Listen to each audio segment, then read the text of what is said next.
ನಮಸ್ಕಾರ ಗುರು, ನಾನು ನಿಮ್ಮ ಪ್ರೀತಿಯ ಸಂತೋಷ್. ನೀವು ನೋಡ್ತಿದ್ದೀರಾ ಸಂತೋಷ್ ಸ್ಟೋರೀಸ್. ಇವತ್ತಿನ ವಿಚಾರ ಬಂದು ಗುರು, RCB ತಂಡದ ಹಳ್ಳೆ ಆಟಗಾರ KL ರಾಹುಲ್ ಅವರು RCB ತಂಡದ ಬಗ್ಗೆ ಮಾತಾಡ್ರು ಅಂತ ಹೇಳ್ಬೇಕು. ಈಗ ಸ್ಟಾರ್ ಸ್ಪೋರ್ಟ್ಸ್ ಜೊತೆ ನೆನ್ನೆ ಇಂಟರ್ವ್ಯೂ ಆದಾಗ ಅವರಲ್ಲಿ ಮಾತಾಡ್ರು ಅಂತ ಹೇಳ್ಬೇಕು, ಎಲ್ಲ ಕನ್ನಡದಲ್ಲಿ ಮಾತಾಡ್ರು ಅಂತ ಹೇಳ್ಬೇಕು. KL ರಾಹುಲ್ ಅವರು RCB ತಂಡಕ್ಕೆ ಬರೋಕ್ಕೆ ತುದಿ ಗಾಲಲ್ಲಿ ನಿಂತಿದ್ದಾರೆ ಅಂತ ಹೇಳ್ಬೇಕು. ಮತ್ತು LS ತಂಡದ ಬಗ್ಗೆ ಕೂಡ ಮಾತಾಡಿದ್ದಾರೆ ಅಂತ ಹೇಳಬೇಕು. ಏನಂತ ಮಾತಾಡಿದ್ರೆ KL ರಾಹುಲ್ ಕನ್ನಡಿಗರ ಸಂಪೂರ್ಣ ಮಾಹಿತಿ ಕೊಡ್ತೀನಿ. ಅದಕ್ಕಿಂತ ಮುಂಚೆ ಇನ್ನು ನಮ್ಮ ಚಾನಲ್ಗೆ ಸಬ್ಸ್ಕ್ರೈಬ್ ಆಗಿಲ್ಲ ಅಂದರೆ ಕೂಡಲೇ ಕೆಳಗಡೆ ಕಾಣೋ ಸಬ್ಸ್ಕ್ರೈಬ್ ಬಟನ್ ಮೇಲೆ ಕ್ಲಿಕ್ ಮಾಡಿ ಸಬ್ಸ್ಕ್ರೈಬ್ ಆಗಿ, ಹಾಗೆ ಪಕ್ಕದಲ್ಲಿ ಬೆಲ್ಲೈಕ ಪ್ರೆಸ್ ಮಾಡಿ ಆಲ್ ಅಂತ ಸೆಲೆಕ್ಟ್ ಮಾಡಿ. ಯಾಕಂದ್ರೆ ನಾವು ಮಾಡೋ ಪ್ರತಿಯೊಂದು ಅದಕ್ಕಿಂತ ಮುಂಚೆ ನೀವು ನೋಡ್ಬೋದು ಗುರು ಸಬ್ಸ್ಕ್ರೈಬ್ ಆದ್ರೆ. ಹಾಗಾದರೆ ಬನ್ನಿ ತಡ ಮಾಡೋದಕ್ಕೆ ವಿಡಿಯೋನ ಶುರು ಮಾಡೋಣ. ಗುರು, ನಮ್ಮ RCB ತಂಡ 2025 KL ರಾಹುಲ್ ಅವ್ರನ್ನ ಅಂದರೆ ಕನ್ನಡಿಗ KL ರಾಹುಲ್ ಅವ್ರನ್ನ ಕರ್ಕೋಬೇಕಾ ಬೇಡವಾ? ನಿಮ್ಗೇನು ಅನ್ಸುತ್ತೆ ಕನ್ಸಲ್ಟ್ ಮಾಡಿ. KL ರಾಹುಲ್ ಅವರು ಬೇಕಾ ಅಥವಾ ಬೇರೆ ಪ್ಲೇಯರ್ಸ್ಗಳು ಯಾರು ನಿಮ್ಮ ಪ್ರಕಾರ ಯಾರನ್ನ ಟಾರ್ಗೆಟ್ ಇಡಬೇಕು RCB ತಂಡ ಅಂತ ಅನಿಸುತ್ತೆ? ಕಮೆಂಟ್ಸಲ್ಲಿ ಕಮೆಂಟ್ ಮಾಡಿ ಗುರು, ನೋಡೋಣ ಎಷ್ಟು ಜನ ಕಮೆಂಟ್ಸಲ್ಲಿ ಕಮೆಂಟ್ ಮಾಡ್ತೀರಾ ಅಂತ. KL ರಾಹುಲ್ ಅವರು ಸುಮಾರು RCB 2017 ಆಡಿದಾಗ ಗೊತ್ತಿರ್ಬೋದು. RCBಗೆ ಆಡಿದ್ರು ಅಂತ ಹೇಳ್ಬೇಕು. ನಂತರ ಸುಮಾರು ಟೀಮ್ಗೆ ಹೋದ್ರು ಅಂತ ಹೇಳ್ಬೇಕು. ಹೈದರಾಬಾದ್ಗೆ ಆಡಿದ್ರು, ಆನಂತರ ಪಂಜಾಬ್ಗೆ ಆಡಿದ್ರು, ಆನಂತರ LSGಗೆ ಆಡಿ ಮತ್ತೆ LSG ಬಿಟ್ಟಿದ್ದಾರೆ ಅಂತ ಹೇಳ್ಬೇಕು. ಇನ್ನೇ ಮತ್ತೆ ಅವ್ರು LSG ಅಂತ ಹೋಗೋದಿಲ್ಲ.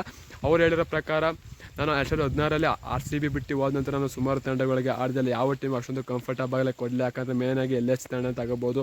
LS ತಂಡ ಸೋತಾಗಲೇ ಒಂಥರ ಡ್ರೆಸ್ಸಿಂಗ್ ರೂಮಲ್ಲಿ ಇರುತ್ತೆ, ಗೆದ್ದಾಗಲೇ ಒಂಥರ ಡ್ರೆಸ್ಸಿಂಗ್ ರೂಮಲ್ಲಿ ಇರುತ್ತೆ. ನನಗೆ ಇಷ್ಟ ಆಗಲಿ, ನನಗೆ ಅಲ್ಲಿ ಕಂಫರ್ಟಬಲ್ ಆಗಲಿ, ಅದಕ್ಕೆ ನಾನು LS ತಂಡವನ್ನು ಬಿಟ್ಟಿದೆ ಅಂತ ಹೇಳಬೇಕು. ಮತ್ತು ಅವ್ರನ್ನ ಬಿಟ್ಟಾಗ ಕೊಟ್ಟಂಥ ಕಾರಣ ನಂಗೆ ಅಷ್ಟೊಂದು ಇಷ್ಟ ಆಗಲಿಲ್ಲ. ಯಾಕಂದರೆ ಪರ್ಸ್ನಲ್ ರೀಸನ್ಗೆ ಆಡ್ತೀರಾ ನೀವು, ಅದಕ್ಕೆ ನಮ್ಗೆ ರಿಟರ್ನ್ ಮಾಡ್ಕೊಳಕ್ಕಾಗಲಿಲ್ಲ ನಿಮ್ಮನ್ನ ಅಂತ LSG ಓನರ್ ಅವರು ಹೇಳಿದಂಗೆ ತುಂಬಾ ಬೇಜಾರಾಗ್ತು ಅಂತ KL ರಾಹುಲ್ ಅವರು ಹೇಳಿದ್ದಾರೆ ಅಂತ ಹೇಳಬೇಕು.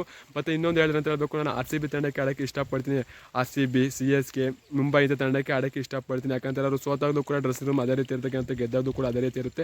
ತುಂಬಾ ಕಾಮಾಗಿದ್ದರೆ ತುಂಬಾ ಖುಷಿ ಆಗುತ್ತೆ ನಂಗೆ ಅಂಥ ಟೀಮ್ಗೆ ಆಡೋಕ್ಕೆ. ಮತ್ತು ಅಲ್ಲಿ ಸಪೋರ್ಟ್ ಕೂಡ ಆಗಿರುತ್ತೆ. RCB ತಂಡಕ್ಕೆ ಆಡ್ತು ಅಂದರೆ ಹೆಚ್ಚಾಗಿ ನಾನು ಹೋಮ್ ಗ್ರೌಂಡಲ್ಲಿ ಮ್ಯಾಚ್ ಆಡೋದ್ರಿಂದ RCBಗೆ ಆಡ್ತು ಅಂತಾರೆ. ಇನ್ನೂ ನನಗೆ ಸಪೋರ್ಟಾಗಿ ಚೆನ್ನಾಗೇ ಇರುತ್ತೆ. ಆಗ RCB ತಂಡಕ್ಕೆ ಇನ್ನೂ ಹೆಚ್ಚಾಗಿ ಪ್ರದರ್ಶನ ನೀಡ್ಬೋದು. ಮತ್ತು RCB ಪಿಕ್ ಮಾಡಿ ಅಂತ ನಾನು ಭಾವಿಸ್ತೀನಿ. RCB ತಂಡಕ್ಕೆ ಮಣ್ಣಿನ ಮಗ ಅಂದರೆ ಕರ್ನಾಟಕ ಟೀಮ್ಗೆ ಆಡೋಕ್ಕೆ ತುಂಬಾ ಖುಷಿ ಆಗುತ್ತೆ ಅಂತ KL ರಾಹುಲ್ ಅವರು ಹೇಳಿದ್ರು ಅಂತ ಹೇಳ್ತೀನಿ. ಇದ್ರ ಬಗ್ಗೆ ನಿಮ್ಮ ಅನಿಸಿಕೆ ಅಂತ ಕಮೆಂಟ್ ಮಾಡಿ. RCB ತಂಡಕ್ಕೆ KL ರಾಹುಲ್ ಅವರು ಬೇಕಾ ಬೇಡವಾ, ಬೇರೆ ಆಟಗಾರ ಬಂದರೆ ಆಗಿರುತ್ತೆ ಅಂತ ಕಮೆಂಟ್ ಮಾಡಿ. ಅವರೊಟ್ಟು RCB ತಂಡಕ್ಕೆ ಬರೋಕ್ಕೆ ಕಾಯ್ತಾ ಇದ್ದಾರೆ. LSG ತಂಡ ಬಿಟ್ಟಿರೋದು ಅದೇ ಉದ್ದೇಶಕ್ಕೆ ಅಂತ ಹೇಳಬೇಕು. ಅವರು ಸುಮಾರು ಟೀಮ್ನ ಆಲ್ರೆಡಿ ಬಿಟ್ಟರು ಅಂತ ಹೇಳಬೇಕು. ಅವರು ಕೂಡ ಪಾಪ ಅವರು ಕೂಡ ಡವ ಅಂತಾರೆ ಆಕ್ಷನ್ಗೆ ಬಂದ ನಂತರ ನಾನು ಯಾವ ಟೀಮ್ನ ಕರ್ಕೊಳ್ತಾರೆ, ಯಾವ ಟೀಮ ಬಿಡ್ತಾರೆ ಅಂತ ತುಂಬಾ ಕಾಯ್ತಾ ಇರ್ತೀನಿ. ಆಕ್ಷನ್ಗಳು ಬರ್ತಾಯಿತ್ತು. ಈಗ ಕಾಯ್ತಾ ಇರ್ತೀನಿ ನಾನು ಯಾವ ಟೀಮ್ನ ಪಿಕ್ ಮಾಡುತ್ತೆ ಅಂತ.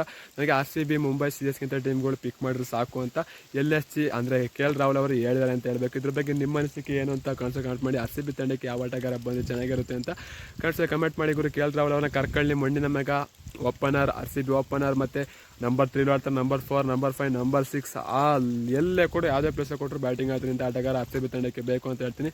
ನಿಮ್ಮ ಅನಿಸಿಕೆ ಅಂತ ಕಮೆಂಟ್ ಮಾಡಿ ಗುರು. ಸಿಗೋಣ ಎಷ್ಟು ತಡ. ಬಾಯ್ ಬಾಯ್, ನಮಸ್ಕಾರ. ಜೈ RCB. ಸಲಿ ಕಪ್ ನಮ್ಮದೇ ಗುರು, ಹೊಡಿಲೇಬೇಕು, ಹೊಡಿತೀವಿ ಸೀಸು ಅಂತ. ಬಾಯ್ ಬಾಯ್ ಗುರು.